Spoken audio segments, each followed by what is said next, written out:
Pak Agus, bukunya juga diterjemahkan di beberapa bahasa. Ada berapa banyak bahasa, Pak, kalau boleh dirinci lebih detail? Itu ada 8 bahasa nasional negara-negara di Eropa, yaitu pertama adalah bahasa Spanyol, Portugis, Prancis, Jerman, Belanda, Italia, Rusia, dan Polandia.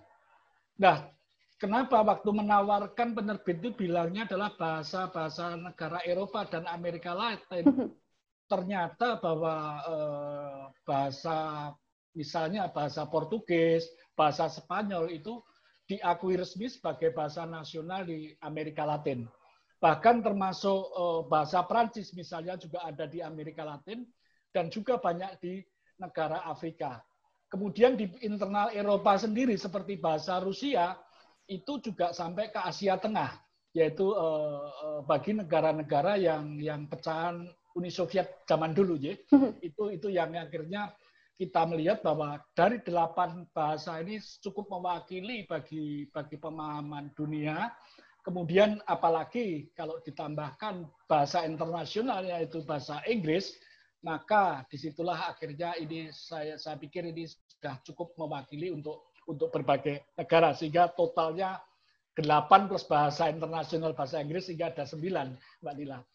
Baik, tapi saat ini kan untuk bahasa Indonesia sendiri juga belum begitu ya Pak Agus. Apakah ada rencana atau semacamnya Pak untuk juga diterjemahkan di bahasa Indonesia? Saya mohon doa restunya saja, semoga saya segera bisa mewujudkan menulis ke dalam bahasa Indonesia.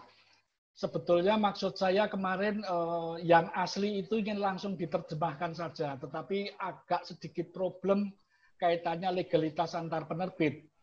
Sehingga ketika saya harus menulis tentunya harus menggunakan narasi yang berbeda agar tidak semacam duplikasi begitu. Ini yang memerlukan waktu. Saya harap tahun ini sudah bisa saya proses. Doakan saja tahun depan mudah-mudahan bisa tertulis dalam bahasa Indonesia, Mbak Nila. Amin. Semoga tahun depan juga buku ekonomi Murakabi ini sudah bisa dibaca juga ya Pak untuk penikmat buku yang ada di Indonesia. Tapi Pak Agus, kalau saya boleh membedah sedikit begitu ya tentang buku ekonomi Murakabi. Bisa dong Pak dijelaskan bagaimana ekonomi Murakabi, kemudian bagaimana sih sebenarnya konsep ekonomi Murakabi itu? Baik. Sebelum masuk ke konsep, saya akan cerita tentang narasi atau deskripsinya terlebih dahulu. Murakabi itu di dalam kamus bahasa Indonesia diartikan adalah memiliki kebermanfaatan luas atau menguntungkan bagi orang banyak. Menikah dari deskripsi kamusnya. Kemudian kata murakab.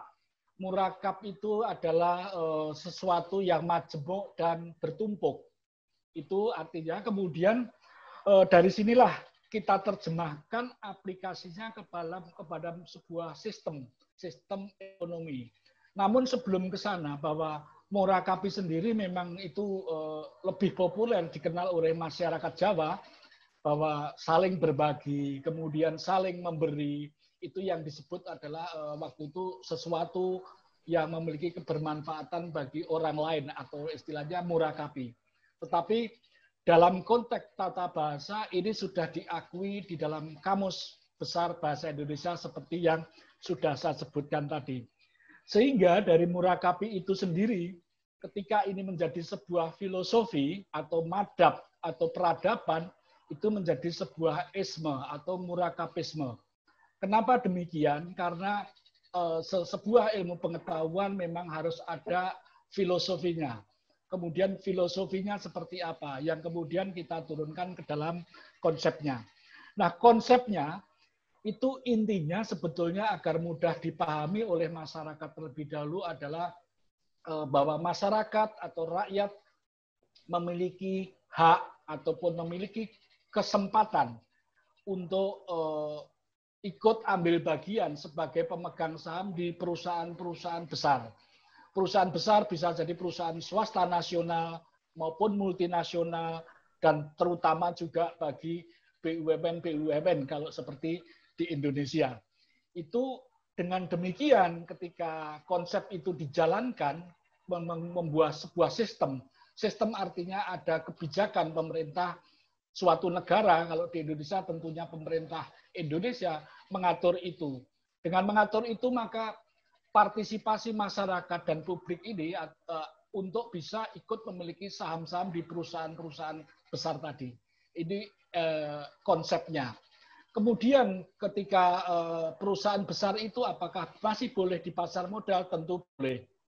Tinggal itu secara konsep pengaturannya berapa porsi dipegang oleh pemegang modal besar itu, kemudian berapa bagi publik dan masyarakat, kemudian di pasar modal berapa, dengan konsep 80% mestinya milik publik. Kemudian yang 20% adalah miliknya misalnya pemodal besar, kalau BUMN adalah pemerintah pusat. Itu mungkin konsepnya seperti itu, Mbak. Terima kasih sudah nonton. Jangan lupa like, subscribe, dan share ya.